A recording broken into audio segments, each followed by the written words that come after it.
Ladies and gentlemen, welcome back to the Energy Captains podcast. I am Cam Lynch here with my co-host Whitney Holtzman, and we're going to dive into some sports, football, family, but more importantly, Damar Hamlin. I know when that happened, Whitney sent me a text immediately like, hey, let's talk about this. You know, I'm a former player, and so that being in the sports football community, the brotherhood, it hit me. Whitney, I know you're an agent, so I know it hits you as well, right? You have parents, you have players that you might have to go through something like this with. So we'd love to hear your thoughts about it. I know as we wrap our hearts, our arms around Damar, we'd love to just dive into this and see how you feel about it, and I can share my thoughts as well.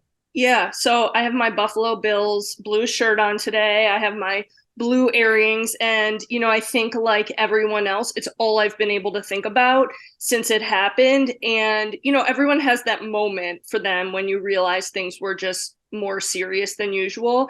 And I'll never forget looking at the TV and seeing Josh Allen put his hands over his mouth like that. I mean, he's obviously, a star in the NFL. He's seen a lot, and to watch him react like that, it's an image that I'll never get out of my head. And then to see those guys crying again, they are very well versed in what's known in the realm of football and what's considered normal. And to have that emotional, visceral reaction, I think their reaction was what told me this was very serious. And then they formed a circle around him so you couldn't see what was going on. And, people tend to do that when, there's something very alarming happening on the field. And I'll never forget, I was at a game in Miami and I watched one of my clients go into the injury tent, and I felt sick to my stomach. I mean, I didn't know what was happening to him in there. It was regarding his neck. That could be very serious. I didn't know if he was going to come out. My heart was beating fast. I had butterflies in my stomach. And I think that moment really helped me understand and empathize of what those closest to Damar must be going through, because, this was even more serious than that. And I know how sick I felt. And in that game, the game went on. But I could completely understand how these guys were so traumatized. And, frankly, until, we get some news that he's okay, I just don't know how anyone breathes a sigh of relief. And I think, it was just knowing, his marketing rep keeps speaking on the news. And I think, being so close to you and, my other clients, you're truly family. And I just, for the people closest to him, I could not imagine what they were feeling, because I used to go to games, when you were playing in Tampa with the Bucks and yell, don't get anywhere near him. Don't touch him. I'm going to come to if you hurt him, I'm going to come to your house and kill you. Like, do not, I used to scream I was so worried on a basic play where you were fine about your well-being. I mean, you're just kind of constantly on edge. So to see your worst fear realized is the worst kind of horror movie. I mean, for me, it also gave me a sign of relief that, you've retired and some of my other clients have walked away from football. I mean, caring about you as a person, that's a really happy day for me, because I know you're going to be okay. Yeah, it's funny you say that, because my mom was literally like, did you see what happened? I'm so glad you're not playing anymore. And I think that's one thing for Damar and his family to understand, like, hey, will football continue after this moment? Because I have crazy faith that he's going to come out of this, right? Hopefully within these next few days, we hear more progress and that he is well. Like that's in my mind, perfect world, that's going to happen. And so my thoughts immediately go to the next step, right? Like, what does life after football look like? And I did see, some articles and some people talking about this. Just one person really saying, Damar, he's only in year 2 of his contract, and usually to get vested, to get protected, you have to go 3 years and 3 games, and that might not be the case for him. So now, how is he protected for the rest of his life, right? He has this thing happen to him on the football field, and if he returns to the football field, we don't know. But how will he get protected? I saw that for his charity, right, to raise $4 million like that. That's fabulous. Also, I'm thinking, okay, how is Damar going to get protected? So that really goes through my mind. And Whitney, I know too that you have players that are, you represent players. there are players also that are looking to go into the XFL. I know you mentioned some of that news with me. I'm not sure what the XFL protects for players when it comes to during their play and also after the play compared to NFL, right? NFL, you get graduate school, you get different things. And so how are you going to tackle this? What are the conversations going to be like with the players that you sign that you already have on your roster when it comes to the health and safety of the actual player during their game play? Yeah, and I think Damar's loved ones have expressed the fact that him as a person is the most important thing. And I think the outpouring of love and support is not because prior to this incident he was a big name. I think he's just so beloved. I heard his marketing rep talk about how Damar actually reached out to him and said, "Can I be an intern? Can I learn?" And he does so much for charity, which I saw is now over like $6 million. And it's nice to see a silver lining or a positive of humanity when this whole situation happened. But I think it's just always health and well-being first, and mental well-being as well. And so there's just no price that you can put on your health. You get one body. So when it comes to guys expressing concern or doubt, I always encourage them to not only trust their gut, but to think about the long term. Like, what are the dreams they have for their lives? And, is it worth it to them to continue playing? And I think that's why I'm so passionate about creating the plan B when they're in the plan A, because I want them to have choices and not feel like, this is the only option and they have to put their bodies through this to be able to make a living. I'm wondering if, because this was such an extenuating circumstances, they might work something out with Damar where they'll give him some of the benefits, possibly. I'm just curious, as a player, is this ever something that you thought could happen? Um, I wouldn't say definitely, right? Because his situation is totally different. But yes, I think a lot of times athletes compare themselves to the military folks, and folks in the military folks in the military compare themselves to athletes because of what we go through, the training. Athletes aren't dodging live bullets, right? That's one of the big differences is we're not dodging live bullets, but our life is on the line. Those collisions are serious, right? I think it was in the concussion movie with Will Smith. He talked about a water bottle and then the brain being inside that bottle getting sloshed around during impact. And so that's a big deal. For a person who hasn't played football, the normal person's probably gotten to maybe one or two car accidents in their life, hopefully not.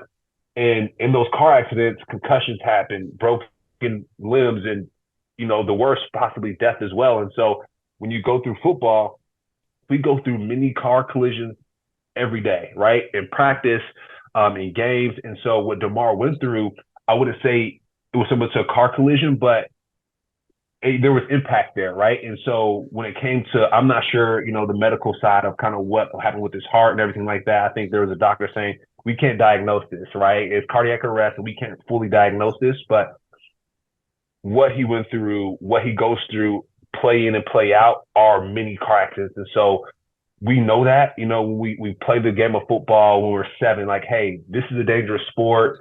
You have to tackle properly. You have to block properly because this can lead into major injuries. But to get to the point that Damar's gotten to, I think it's definitely been eye-opening. And you don't want to see that. I know a lot of times too, you kind of hear about things that happen in the off season, right? Overheating, heat stroke, a lot of players, fall from that. And it's like, okay, make sure you're hydrated, make sure that you do the things that protect yourself so you can be healthy. But something like this, it's definitely it has a sports world shaking up. It also even questions, whether I want my kids to play football, right? Like, without guaranteed contracts, like, is this a thing? Do they have to go through what I went through, to be successful, I would say, in the sports world? And I'm not sure if that's the case. I'm really leaning towards esports at this point, right? Because I don't know if I Golf, want my child to go through checkers. that. Yeah, golf, checkers, air guitar. I Yeah. think we look at the non-contact sports because, for Damar, I'm gonna guess based on my non-medical knowledge that maybe he won't remember this whole situation happening, and I kind of pray, but there's a lot of people around him who are gonna get him up to speed. And I think for me, it's been very therapeutic to talk about the situation. And you and I always say, we are the person that the other one would want to go to battle with, and the best and the worst. And I think I really wanted to connect with you because, and hearing your perspective too for other people is such a source of comfort because you truly don't know what to do. And, I was up very late that night. It's all I've been paying attention to on TV and on social media. I mean, I think it's just, overtaken us all, and we've kind of, made us sick to our stomachs. And I think talking amongst our peers and just being able to talk out the situation has been really helpful. And even those broadcasters that night, I mean, kudos to them. They were unbelievable. And I think there was also a lesson in journalism in this whole thing, which is just unbelievable empathy. And I'm wondering too, when this all happened, I was on the phone with my friend Kelly, and she's a physical therapist and she's been an athletic trainer, and she was kind of walking me through the different types of cardiac arrest and what might have happened. And, again, we don't want to speculate, but one thing she told me is that when you have cardiac arrest, basically the key to making a recovery is to not deprive your brain of oxygen for too long. So basically the heart pumps blood to the brain and oxygen. And so when they start CPR and shock his chest, the whole goal is to make sure his brain isn't deprived of oxygen for a long amount of time to where there's brain damage. And I think for me, I was never really aware of the importance of everyone knowing CPR and having the AED machines close and having level 1 trauma centers close. We can't underestimate the medical heroism that took place that night and put Damar in the best position to succeed in the future. And, I wonder what we can do, or how that everyday person or maybe every NFL player learns CPR, because in some ways, he had all the resources at his disposal, but not everyone does who, suffers from cardiac arrest. I agree, right? Like cardiac arrest can happen to someone in your family, on a holiday, right? The holidays just passed. So, what if someone was in that situation? CPR, whatever that, if someone's choking, right? Getting under their sternum here and pulling, just understanding those basic medical practices can take us a long way. And the head coach for the Bengals did mention this in his press conference, that just the medical staff, they were ready to go, right? When Damar went down, they were ready to go. They were composed, and all of their training amounted up to that moment, right? Something that no one's ever seen, but the fact that they trained so well that they were ready for that moment. And like you said, just some of those simple things that we can all take away from this moment is to just be versed in some of those things. So I totally agree with you there. And just kind of going back to, the piece that you mentioned about his marketing director speaking on his behalf. And I thought of you when I saw his marketing director tweet about that, and just journalism in general, right? Communication in general. And so picking the proper team is really important, right? Because at the end of the day, Damar's voice, his family's voice, is represented in his business partner, essentially, right? And so I think that's really huge, picking the right people. I think that's extremely important. And then also too, you mentioned a journalism lesson in this.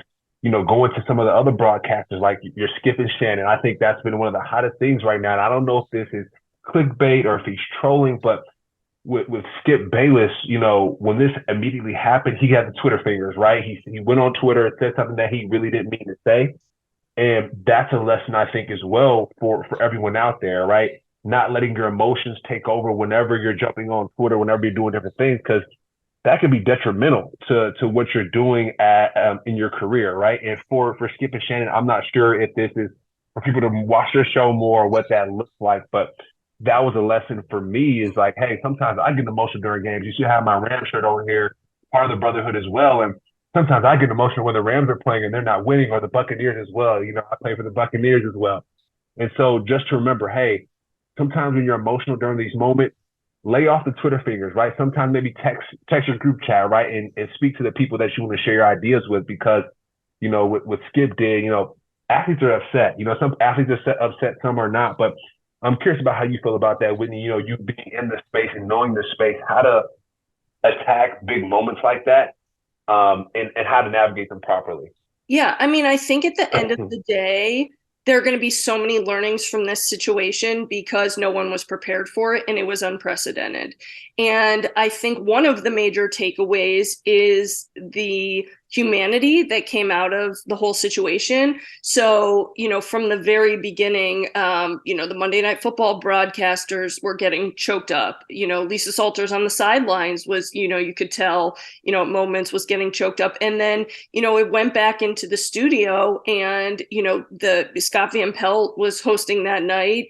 And I think you just continued to see that the people who won the moment, and not that it was a win or lose, but the people who really resonated and provided comfort, but still did their jobs of providing access were the most authentic ones who showed their true feelings and spoke like human beings. I know you've attended broadcast boot camp, and there are all these things of what you should do and should look like. And at the end of the day, what sticks with people is being your true self. And I think the people sitting at home were having these very overwhelming, horrifying emotions. And I think the broadcasters that showed vulnerability were a comfort because they were understanding what the people at home were going through. I mean, the other thing I always say is that social media is a live microphone.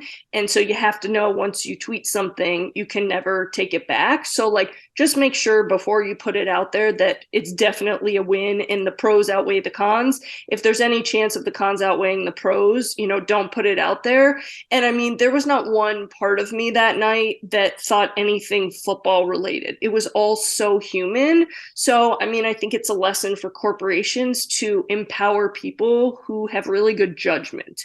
I think, if you look at some of the people who said the wrong things, they have a history of doing so at the wrong time. And I think the people who said the right things are, some of the most well-liked, well-respected, and, people and commentators who are just fantastic at doing their jobs because they're very real. And so I think it was a lesson to corporations because you don't know ever what's going to happen. But, again, who do you want out there when, what hits the fan and, Mm-hmm. unprecedented circumstances take place? Who do you trust that no matter what happens, that they're going to make it a win? I'm just curious because it was a football game and you're able to take us inside the locker room unlike anyone else can. So help us understand, what happens, after an injury like that when they all go back to the locker room. And then truly from a football perspective, what do you feel like you would need to be able to play again after that?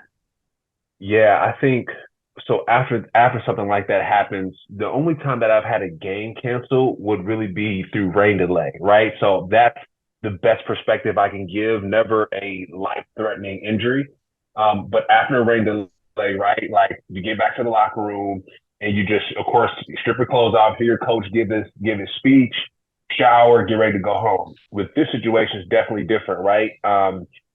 With this situation, I'm sure when you get back in the locker room after something like that happens, a moment of prayer, right? I know we saw them doing it on the field, but maybe just in the locker room, have the chaplain come in and say, hey, let's just sit down, take a knee here and just pray. Have the coach talk to the players about what's been going on, updates. Hey, Damar is on his way. He's doing well, whatever that looks like. And then the next step after that, okay, hey guys, break, we'll see you off at the facility at whatever day. Hopefully they give a couple of days off for players to really internalize what's going on. It takes us as humans that aren't playing the game a couple of days to internalize. So I hope that the Bills had some time off to internalize, be with their families. So that's step one. Step two would be for the players to reach out to their own family members. Hey, we're coming off the field. Hopefully Damar's okay. I'm doing okay. I love you. That's the next step, right? Because that could easily be another player in that situation. So I think just reaching out to their family members and just saying, sharing their love. And then the third step, I heard that Stephon Diggs called an Uber over to the hospital to see, how his teammate was doing. That's the next step, right? Once you get settled, once you get picked up or whatever, you get in your car. Hey, can we shoot over to the hospital? What does that look like? Where's Damar's family? How can we comfort them? Does a meal work? Can we get with, Damar's, whether it be his partner in life? Hey, what do meals look like? What does the family need? Who is closest to Damar where we can support everything at home, so where he doesn't have to worry about anything, right? So where his family's taken care of. So getting with your teammates and providing the resources to get that done. So I think those are probably the three steps that I believe would have happened after that game finished. Hopefully, I painted that picture okay there. Yeah, no, you said it perfectly. And I think, my other question next would be, what is it going to take to be able to play football again? And I preface that by saying, I mean, I am forever traumatized by the looks I saw on those players' faces.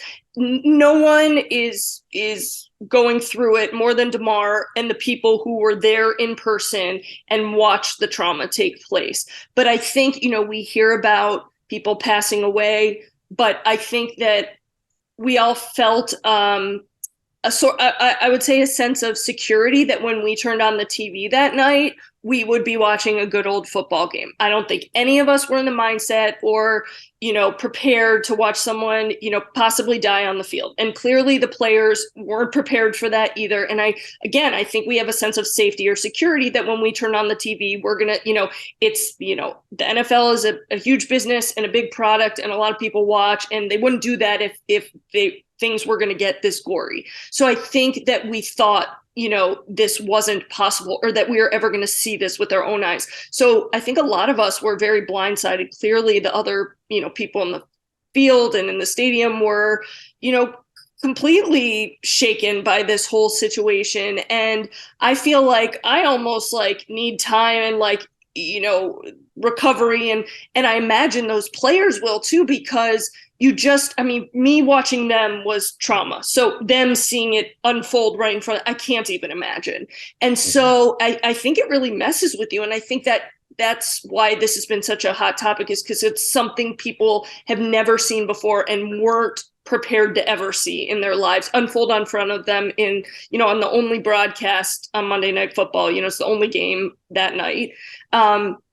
And I hope that there are resources and, mental health resources provided to everyone. And I think the other point I want to make is a lot of times when we hear about an injury in the NFL, it's okay, it's torn ACL. It'll be a 9-month recovery, needs surgery. It'll be, sprained ankle, 2 to 4 weeks until he's back. Everything has a timeline, but because this is so unprecedented, we are still sitting here waiting to breathe a sigh of relief that he's going to wake up, and so I think the unknown time frame on this whole thing makes it even more unsettling because we don't know when we will know. Yeah, and to answer your question, I think short term and long term, solves here. So I'm a former player now, right? But as a current player, I think the best bet right now is kind of what we did. So when Colin Kaepernick took a knee and we went through all that in 2015, 2016, this is what we did, right? We got in a room with our owners. We had a conversation. We got in smaller groups with the team and we had conversations. So I think this week following Monday, I think continuing to have conversations, right? Providing resources to the players. Hey, if you want to talk to someone, this is what this looks like. But after that, having multiple conversations, maybe once a day. Hey guys, before we start this meeting, let's talk about Damar. How are we feeling? What are your thoughts? Let's get them out now. Maybe at the beginning and end of each day. Because trust me, these teams are the Bills might take a couple of days off, but these other teams are going to practice, so they're going to prepare. And so they have Damar in their thoughts, but they're going to practice and they're going to prepare. So I think having each day open and close to talk about Damar and how they're feeling, right? People are talking about it in the press and the news. We're talking about it now. We're going to be launching this podcast, Energy Captains, and people are going to hear it. And people are going to listen, right? Players are going to listen. So once they hear different takes, they might feel a certain way. So making sure that you have those checks and balances each day for the players. So I think that's really important until they hear more about Damar. I think that's a big thing. Until they hear more about Damar, having those checks and balances. And then I would say in the long term, right? If you're looking beyond this, after the short term, hopefully Damar, everything's fine in the day to day. That's what I would love to hear, right? But in the long term, I think the conversation then goes to the NFLPA reps on your team. Hey, how can we make sure people like Damar are covered in the future? what does that look like, right? Is it discounted life insurance past 5 years, right? My mom sent me a message today. She said, hey, look at your NFLPA app, your NFL app to see how long you're covered for Mm. insurance.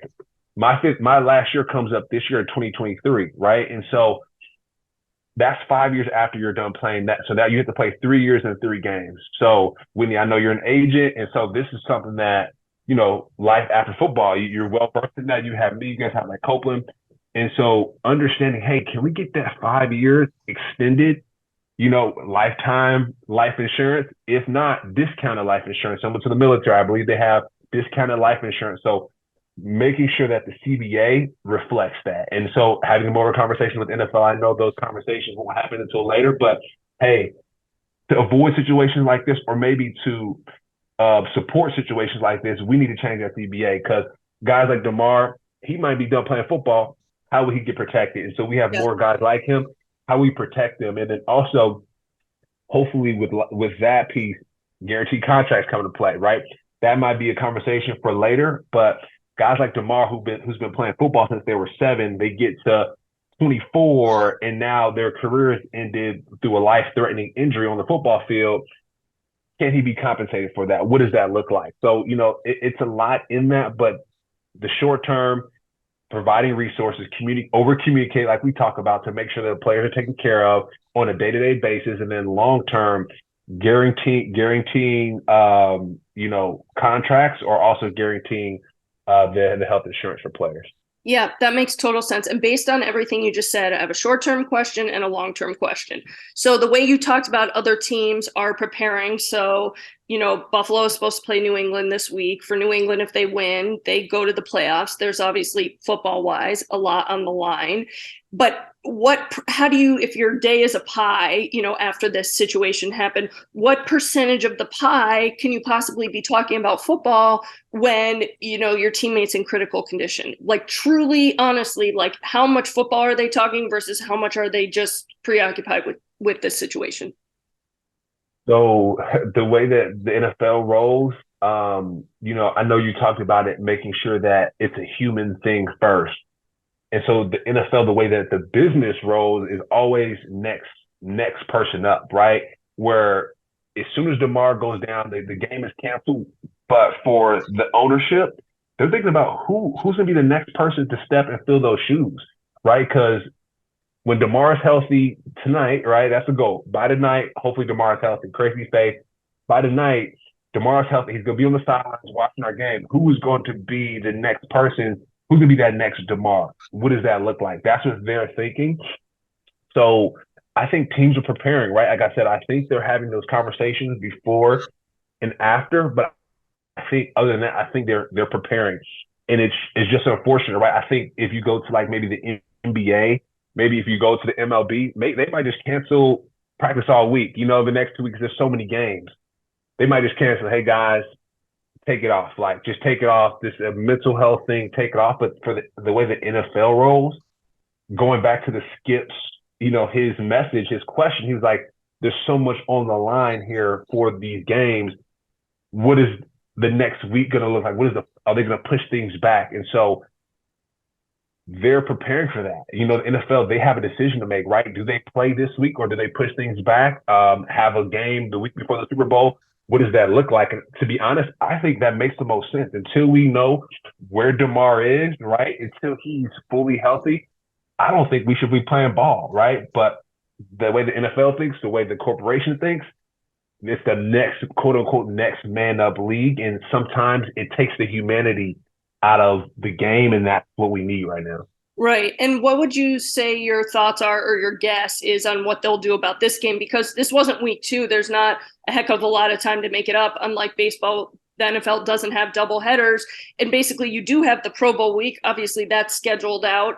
If you, push football back a week and did play this week's game until next week, then at least you could use that Pro Bowl week. But there's not really time, even if you did that, to fit in 2 games. So what is your guess of what they'll do with this past game? So with this past game, I would think that they give them a tie, give a tie and move on with it, right? What I would like to see the NFL did if they pushed every game back, cancel the Pro Bowl, Guys don't play in the Pro Bowl anyway. Like, let's just be honest. Guys don't play in the Pro Bowl. Cancel the Pro Bowl, and you're playing up into championship week. Cancel. I have a feeling that the NBA would have done that to the MLB. You just cancel this week. Hey guys, we're not moving until we know Damar is fully healthy, right? Cancel this week, move it on to next week. I know that's going to be a lot on the back end for the NFL to handle. They get paid to do that, right? But I think you cancel this week until we figure out where Damar is with his health, and then we move forward. I'm not sure the intricacies of that, but that's the most humane thing to do. Yeah, absolutely. And I think, my last question is what I was referring to. I asked you about the short term, but in the long term, from my perspective, I remember there was a Gator basketball player during COVID who collapsed on the court, similar to Damara, and I believe he had myocarditis. And long story short, he was, thank God, got care right away, and he's okay, but he could never play basketball at that level again. So they made him a coach on the team. I think from my perspective, again, it's up to Damar and his loved ones, but like if it were you, I would say, like, please, like we're not cats. We don't have 9 lives. Like, you already had a brush with death. Like, there's nothing worth you going out there and playing again. And, I would be saying, okay, what can we do to set you up for life off the field? How can we get you to be a part of the team without you being out there playing? Like, so, and I'm hopeful that maybe there's some device that's created that's similar to a helmet. There's like a chest plate or something that's not, that protects your heart. But do you feel like if you were him, you would ever play again? No, no, absolutely not. And it's easy for me to say, retired, like it's easy for me to say, but I think for what the nation's going through and what his family's going through, I'm sure they're like, hey, buddy, we gotta cut that, we gotta cut this because imagine if he were to go out there again and the same thing were to happen, they would be like, hey, I mean, how many times can we avoid this? And so my thing is, I don't know if he should go out there and play again. And for his next role in life, that next step, what does that look like? I think whatever lessons come from this, the takeaways come from this, I think we double down on those, right? Like you said, the chest plates, if the doctors say, hey, the chest plates can avoid situations like this. And I think he becomes an ambassador for that. He pushes for it. And I think there's more athletes that have situations like this or the heart conditions than we think and that we know. So maybe it's American Heart Association, right? Maybe he partners with them and figures out how to prevent this. But I don't know if I get back on the field because of what he's going through now and what everybody else is going through. And I don't, to be honest, I don't know if we can see this again. I don't know if we want to see this again. So hopefully Damar's efforts are to stop this from happening again. I hope so. He could wake up and be like, hey, let's go, pads on. We just never know. Right. Well, I hope that as a nation, as a world, as a sports community, we're able to come together in this situation and say, look, there may be some disappointment about not being able to play football again, but we're going to create so many exciting opportunities for you so that you're distracted from feeling any sort of pain or letdown to help protect him, to help kind of sway him toward the right decision. And I think you're an amazing example. I really hope he listens to this podcast because you're flourishing in life after football, and it was your choice on your terms. And, you decided, that you were going to protect your health, your well-being, and now you're getting married, you have your MBA, you work for Visa, you do national broadcasts, like you have so much going for you. And I hope that, he listens and follows you because you're a really great example of all the good things that can come after football, and to show that, there's a lot of, it's not just life after football, but there's a lot to look forward to when you're not playing football.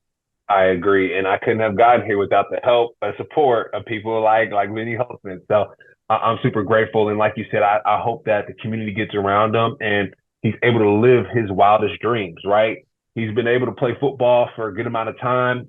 I want to say he's lived that dream, but that dream is here. He can also have another dream and more dreams. So, and I know with his foundation and everything like that, whatever he wants to do with his foundation, he can do it, right? And so continuing to chase the other dreams that he has. And I think it's also as a message to the youth and other people is to have multiple dreams, dream big, it's not only just one dream. And so, and also finally to have the people to support you, to fulfill those dreams like yourself. Yeah, So the yeah, more I've learned about him, I think one thing that's been great in this whole situation, again, a silver lining, is that I've gotten to learn a lot about the person he is. And he reminds me so much of you and Brandon Copeland, where he's so smart. He has good judgment. He's so much more than a football player. He's a person that everyone loves to be around and that does so much good for others and makes them feel like the most important person in the world. There's no better example, forget a football player, but of a human being. I mean, he truly deserves the best. And it's been fun for me learning what a great guy he is. And,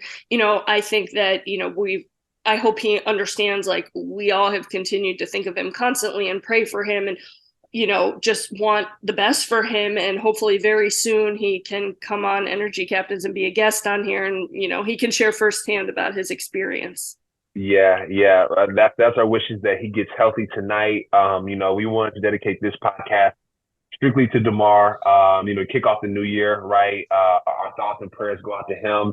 It was cool to see Dan Orlovsky pray live on television.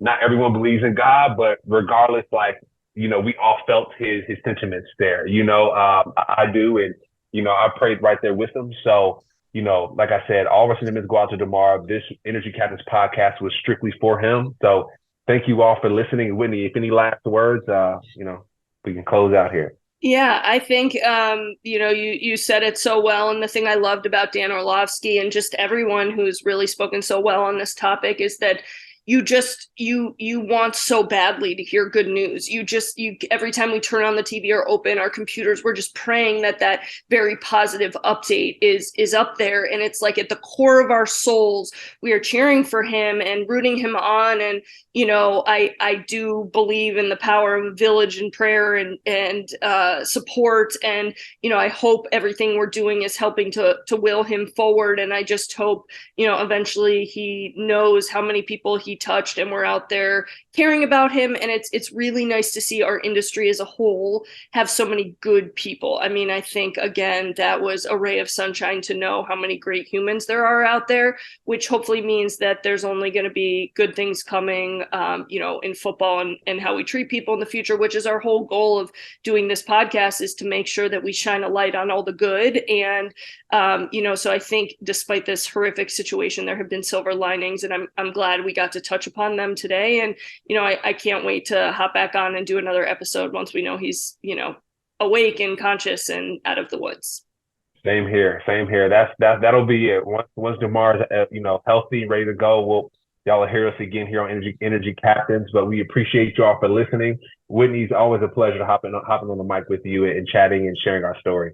Yeah, absolutely. And I have to say, final word is that once again, I am so glad that you're retired and that you have this amazing life after football. I just couldn't stop thinking about, how grateful I am that this can't happen to you anymore, because that chapter is behind you. And, you count your blessings that you came out healthy and never, you had injuries, but nothing, as stressful as this. But I even got freaked out thinking about this. And I'm like, okay, he's retired. He's okay.